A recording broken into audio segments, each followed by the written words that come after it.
السلام علیکم۔ آسمان پر اڑنے والے ان آزاد پرندوں کو آپ نے کئی بار دیکھا ہوگا، لیکن کیا آپ نے کبھی یہ بھی غور کیا ہے کہ یہ پرندے بغیر کسی سپورٹ کے اڑتے کیسے ہیں؟ زمین کی گریوٹی انہیں کھینچتی کیوں نہیں؟ نہ کوئی پیٹرول، نہ کوئی انجن، اس کے باوجود یہ اڑان کیسے بھرتے ہیں؟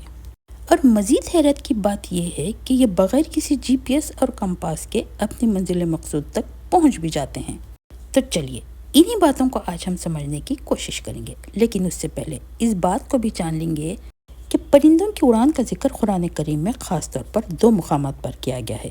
ایک تو ہے سورہ نحل کے ورس 79۔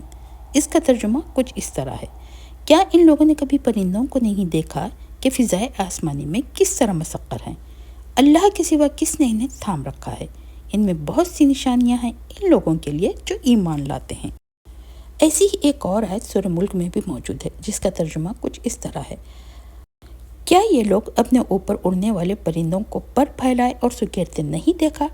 رحمان کے سوا کوئی نہیں جو انہیں تھامے ہوئے ہے۔ یعنی ان دو آیتوں کو اللہ رب العزت نے نشانی کے طور پر پیش کیا اور اس پر غور کرنے والوں کو ایمان والے کہا گیا۔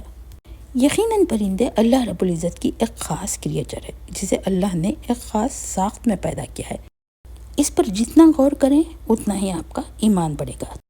دوسری طرف ان برڈز کی موومنٹس کو کینلی آبزرو کر کے ماڈرن ٹیکنالوجی میں انسانوں نے کیا کچھ حیرت انگیز انوینشنز کی، اس کو ہم آگے بیان کریں گے۔ تو چلیے جانیں گے ان کی کچھ تفصیلات کو۔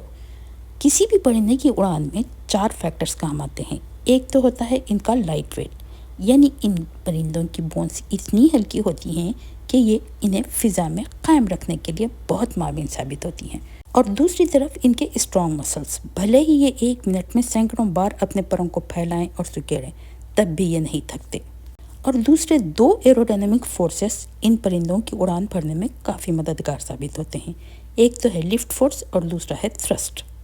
لفٹ فورس ایک ایسا فورس ہوتا ہے کہ جب پرندے اپنے پروں کو پھیلاتے ہیں اور سکیڑتے ہیں تو ہوا نیچے کی طرف ڈھکیلی جاتی ہے۔ اس سے پرندوں کے پروں کے نیچے کا ایئر پریشر زیادہ ہونے لگتا ہے اور اوپر کا کم۔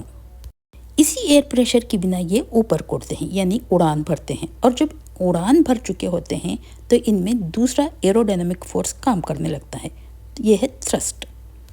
تھرسٹ فورس میں پرندے اپنے پروں کے ذریعے ہوا کو پیچھے ڈھکلتے ہوئے آگے بڑھتے ہیں، بالکل اسی طرح جس طرح سوئمنگ کے دوران پانی کو پیچھے ڈھکیلتے ہوئے آگے بڑھا جاتا ہے۔ یعنی یہ ایئر ریزسٹنس کو قابو میں رکھتے ہوئے آگے بڑھتے چلے جاتے ہیں۔ بہرحال یہ 4 فیکٹرز ہیں جو پرندوں کی اڑان میں کافی معاون ثابت ہوتے ہیں۔ ایک تو لائٹ بون، دوسرا اسٹرانگ مسلز اور دوسرا 2 ایروڈائنامک فورسز یعنی لفٹ اور تھرسٹ۔ ایسے میں ان ننھے بننے پرندوں کی سپیڈ بھی آپ دیکھ لیں تو حیران رہ جائیں گے۔ جیسے تحقیق کے مطابق پیریگرین فالکن، اس کی سپیڈ ہوتی ہے 389 کلومیٹر پر آور۔ گولڈن ایگل ہوا میں اپنی اڑان بھرتی ہے 320 کلومیٹر پر آور کی سپیڈ سے، جبکہ ننھا منھا سا پرندہ ہمنگ برڈ، اس کی سپیڈ ہوتی ہے 96 کلومیٹر پر آور۔ اور ان ننھے منھے خوبصورت سے پیرٹس کی سپیڈ ہوتی ہے 64 کلومیٹر پر آور۔